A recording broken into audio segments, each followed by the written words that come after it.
Welcome to Coaching for Creatives with Kirsten. My name is Kirsten Call. I'm a therapist-trained life coach and a children's book author. Together, we'll get the drama out of our lives and onto the page. Let's get started. You are listening to Episode 31, Expectations. I'm about to celebrate my 25th wedding anniversary. I remember my wedding day as a beautiful day full of family and friends. I had already decided to have only one expectation for that day, and that was to marry Daniel. I didn't really care about the flowers or the bridesmaids or my hair or anything else. I just wanted to marry my husband. As Naomi and I have talked about her wedding, we've discussed expectations. It's easy to get caught up in all the details of a wedding day because there are so many details in planning a wedding. I really didn't realize the extent of this until now. But if we have no expectations for things to be a certain way, they can't be disappointed. For me, my wedding day was perfect. I married Daniel, and everything else was superfluous. Naomi got married 3 days ago, and in the flurry of planning and remembering the details, I decided that the most important part of that day was going to be Naomi marrying Michael. And that's exactly what happened. Another perfect wedding day. But as human beings, unless we consciously or intentionally choose not to have expectations, we're going to have expectations. We have stories in our minds of what things are supposed to be like. We expect the sun to rise every morning. We expect to sell books within a year of entering the children's book industry. We expect our children to get along without quibbling. We expect to walk around in public without wearing masks. I had many expectations for what family life would be like 25 years ago when I got married, and none of those expectations proved true. Marriage and parenthood have been much more of a struggle and also much more exquisitely beautiful than I could have ever imagined. We think we know how our writing career should be or how life should be or what should happen in the perfect wedding. All of those things may or may not be true. We have these stories in our heads. We have expectations for how things will be, which is totally normal. But have you noticed what happens when our expectations are disappointed? How do you feel when you don't sell the book right away?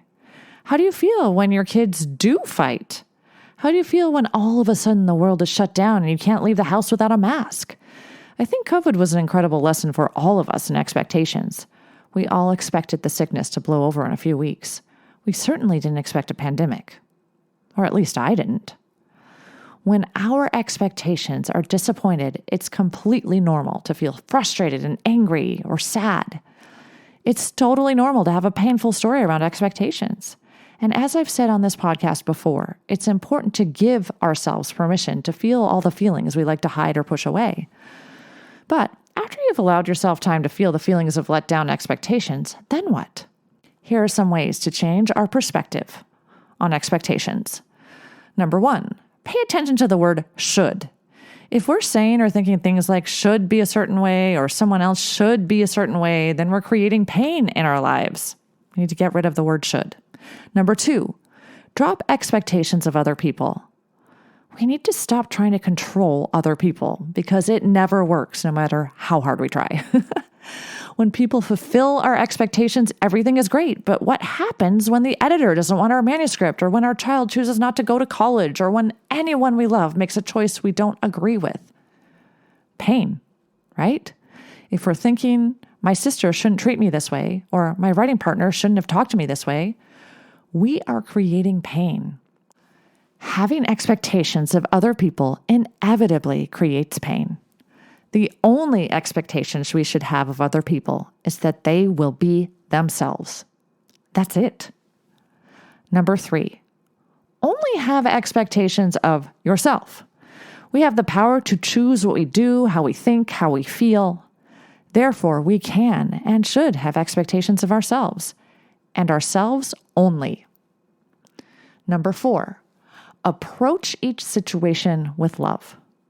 When we drop expectations for people or situations and drop into love, we are more able to be our highest selves. We are more able to allow what is to be. That sounds really funny because what is will always be, whether we have expectations around it or not. Allowing ourselves to drop expectation also allows us to lean into what really is in the moment. And that's a truly beautiful thing. Number 5. And last, ask yourself, how can I use this experience to be a better version of me? So things are different than you expected. Perhaps expect the unexpected. And then instead of asking, how could this happen to me? Ask, how did this happen for me? This shift in semantics and perspective transforms everything for me.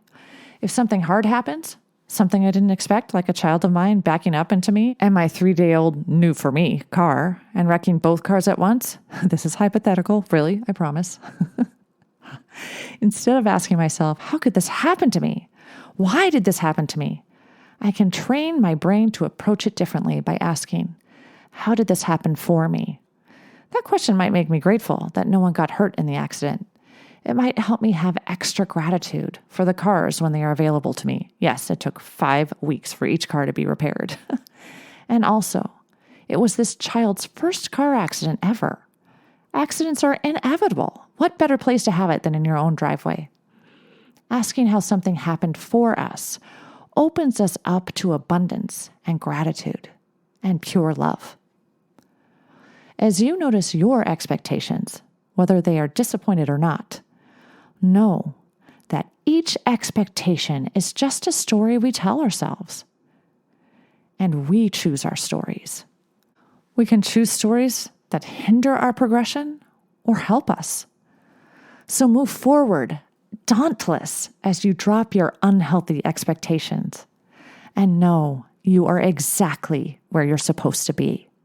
Until next time, keep smiling.